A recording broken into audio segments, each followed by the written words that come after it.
Morning. I just wanted to say a few words about two comics that I've read. Since I'm trying to make this about not key issues but just comic books, I've read Action Comic 401 and Action Comic 402.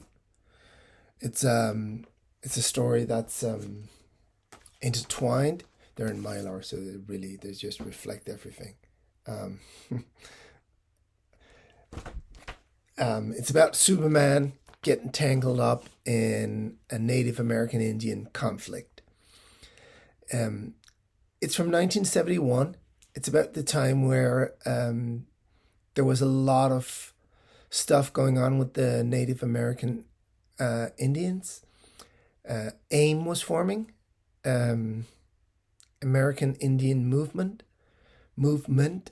um, which was a more militant, at the beginning anyway, movement where the a lot of American Indian youth wanted to try to get some land back, and basically the American government wouldn't have it. For me, this is a very interesting conflict. It's a conflict going on all over in the world. Denmark, we own or we coincide over Greenland, and this conflict up there is about the same as with the American Indians. We don't really know what to do, and the problem is not really solved. I mean, they have their own land. They're under Danish flag. They have their own flag as well, but they're under the Danish crown, and they're under the Danish government. It's just a real mess, and I think the whole American Indian conflict is the same. I don't know too much about it. Um, I do know that giving back the land that the Americans took is not an option. So they're giving back. Sorry for my hair. It's the morning. So they're giving back territories, and they got screwed over again and again, the American Indians. So for that, this is sort of a interesting comic book. It's Superman getting involved. The story is not really good. It's not. It's the first appearance, though, of Red Hawk and Moonflower. So, there you go. If you want a first appearance, you got to buy this book. It'll go up in price, and mine will be worth more. The story is about, the story is written by Leo Dorfman. Not a very great writer. Not from these two stories. The art is by Kurt Swan, so the art is good. The cover is by Kurt Swan and Murphy Anderson. Anderson is doing the inking inside as well. The art is good. It's nice. It's not bad. Um, it's very. I guess it suits the story. That it's there's nothing really edgy or dangerous about it. It's just all mellow. Um, Leo Dorfman is trying to get into the conflict, but then again, it's Superman, and everybody has to be nice to each other, and it all has to end well. And um, they somehow built an entire city in the second issue in a day. Just, I guess they had a lot of workers there. But anyway, the story is not good. Um, but the concept of the story is good, and I like that. And I really like this cover. The American Indians carrying off Superman. That's really good. And with the second 402, again, Leo Dorfman, again, Kurt Swan and Murphy Anderson inside, but we have a Neil Adams cover. I don't know if you can see, you can sort of see it on Superman's face. This is so reflective. There's like nothing you can do. This is a great cover as well. I really like this cover. It's a beautiful cover. Um, I guess I like the first one more. It's just a better image. But this is good as well. It's very, uh, what do you call that? Traditional American Indian. And it suits the writing. The writing is, like I said, it's not very good. Neil Adams, though, goes on and does some very etchy. comic books, the Green Lantern series with Dennis O'Neil. And I sort of wish that Dennis O'Neil would have tackled this story, because it would have been a lot more political and it would have been a lot better. Now it's just some Indians want some land back, and Superman helps them because the white man turns out to be a real asshole, and it's a stupid story.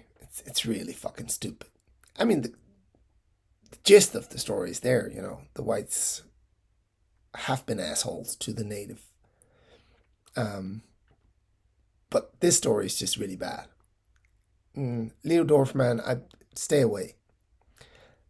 The cover is very beautiful. Curt Swan, Murphy Anderson, very nice art, but not really not the best Neil Adams cover, but it's I mean, a lot of people collect Neil Adams covers, so if you collect that, that's a key. No, it's not really a key issue, but it's a Neil Adams cover. So if you're into them, 402, Action Comic 402, 1971. Again, there was a lot of things going on in the US. Alcatraz was being sieged by Indians. And also South Dakota, a site in South Dakota, I can't remember, Little Big Horn, I think it was, as well, was being laid claim to by AIM, which was an outbreak of another American Indian movement called, I can't remember, but AIM was like sort of the military variant of that. And it ended up with the FBI, CIA, and the American military, I think, moved in, killed 2 people, and threw out the Indians. But they did get a lot of attention to their cause. And that's what violence does sometimes. It gives you the attention that you need to proceed with your cause, which is how terrorism works, really.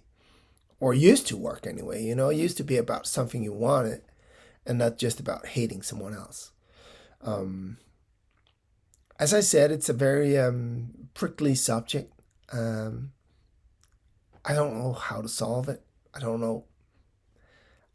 I think it's hard to solve. I've written a book about it, actually, but that was Greenland, where this guy is being possessed by spirits, and he ends up taking back Greenland from the Danish military. But it's, it's the story about these countries, just so, they've been screwed over so many times by white people, and the white people have stolen the culture, their language, their religion, everything that means anything to them have been forced out of existence. So for that reason, Action Comic 401 and 402 are pretty good. Let's see, what's it called? Invader Go Home. It's not a bad title. I think Leo Dorfman sort of tapped into the political stuff going on at the time. You know, it's 1971. All this, the Alcatraz, I think that was 70, 71, and Little Big Horn was 71 as well, I think. I can't really remember, but I think it was around that time anyway. 69, 70, 71. So Leo Dorfman sort of tapped into that, but just made it into a really stupid story. It's not good reading. The Curt Swan, Murphy Anderson artwork is acceptable. Some people love Curt Swan. To me, it's too mild. There's no edge to it. It's very rounded and pretty. This is the most edgy Curt Swan cover I've ever seen, or drawing, I think.